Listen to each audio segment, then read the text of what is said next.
Di dalam surat Yusuf ayat yang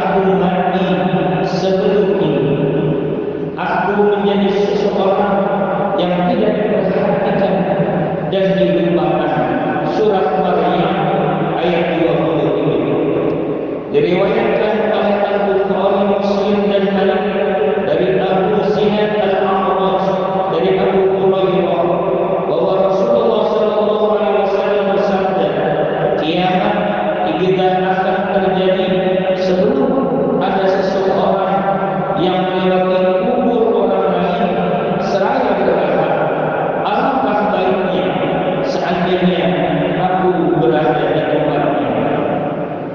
Menurutku ini tidak bertentangan dengan apa yang telah saya jelaskan sebelumnya.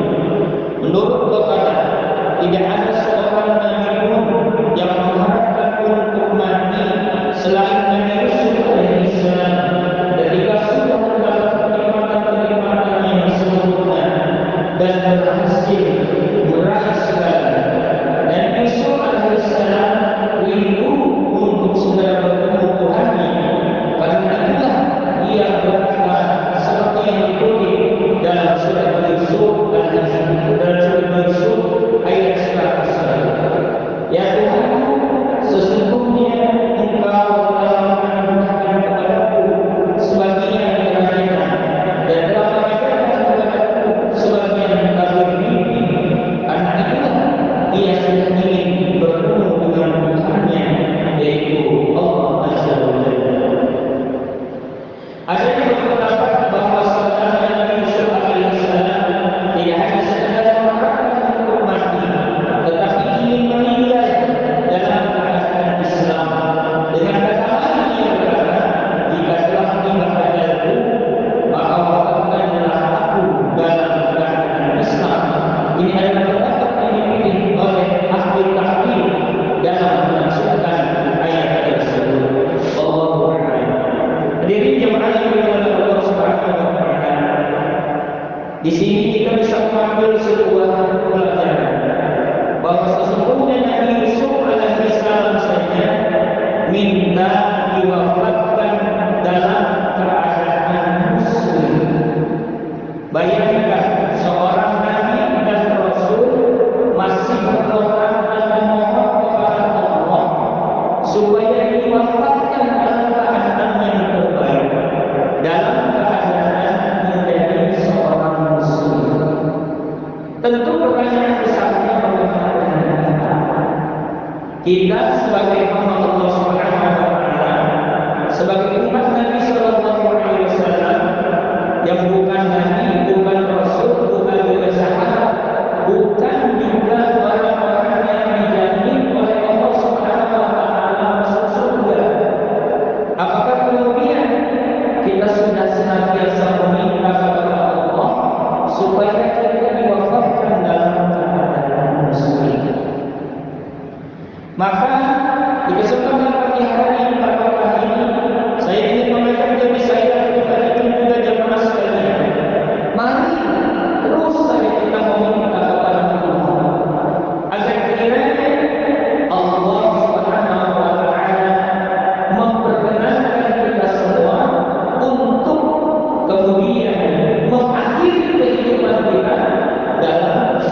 sudah rajin beribadah, sudah rajin memberikan nafkah, lalu kemudian kita mengabaikan doa ini di dalam kehidupan kita, terutama setelah sholat fardu, sholat wajib yang kita lakukan.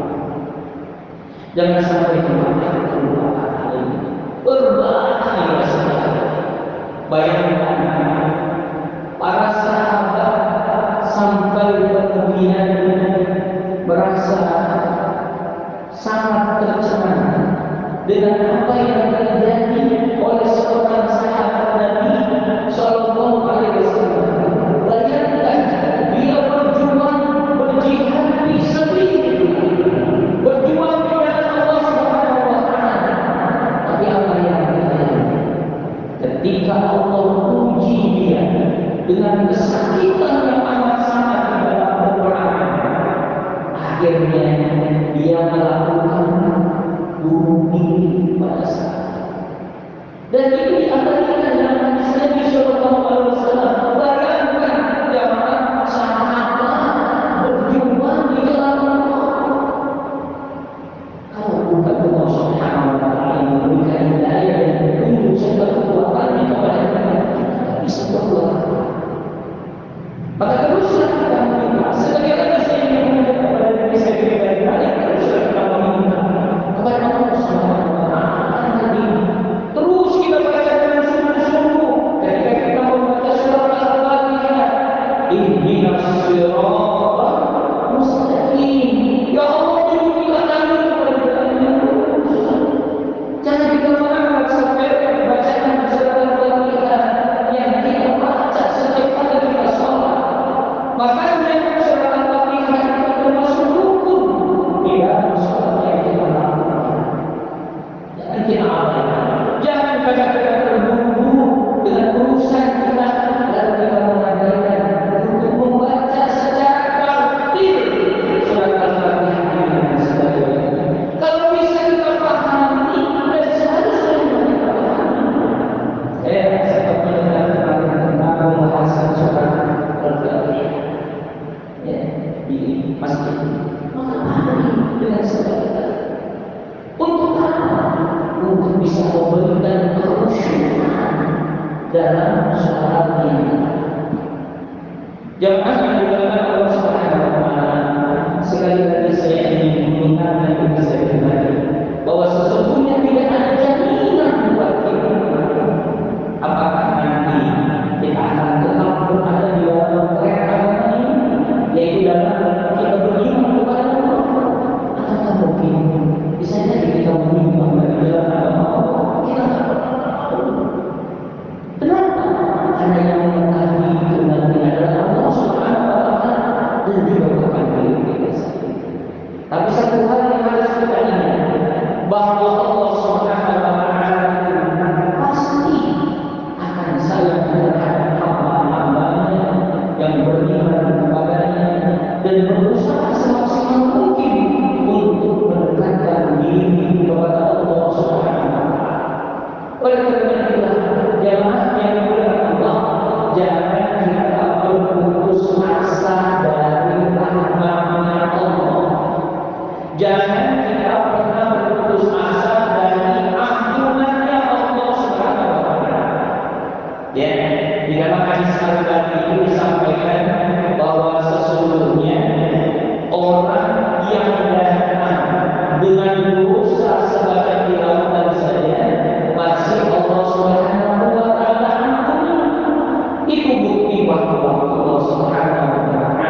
sehingga kita tidak bisa melakukan dan manakala kemudian kita bisa mengajak orang lain pada kebaikan, maka itulah yang dikatakan oleh Nabi Sallallahu Alaihi Wasallam, jikalau kita bisa mengajak orang lain kepada kebaikan, ketika orang itu melakukan kebaikan-kebaikan yang dilakukan, maka kita mendapatkan pahala. Kalau dia terus melakukan itu, dia ajarkan tadi, maka disitulah pahala jannah yang didapatkan. Maka jangan anggap sepele ketika jemaah sekalian mengajak tetangga untuk aktif di masjid, sholat berjamaah, menyampaikan kebaikan kepada orang lain. Jangan dianggap sepele.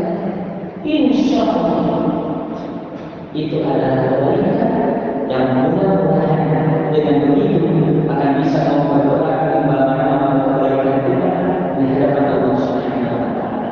Maka itulah yang diingatkan di dalam surat Al-Asr, wa tawassaw bil haqqi wa tawassaw bis sabr.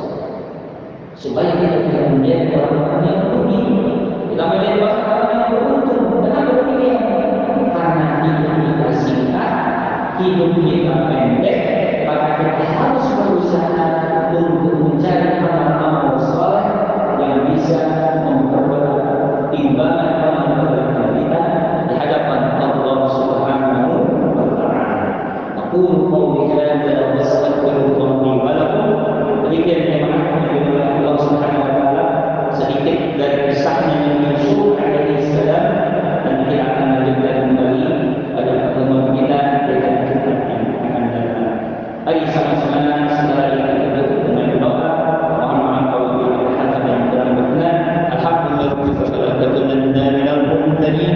Assalamualaikum warahmatullahi wabarakatuh.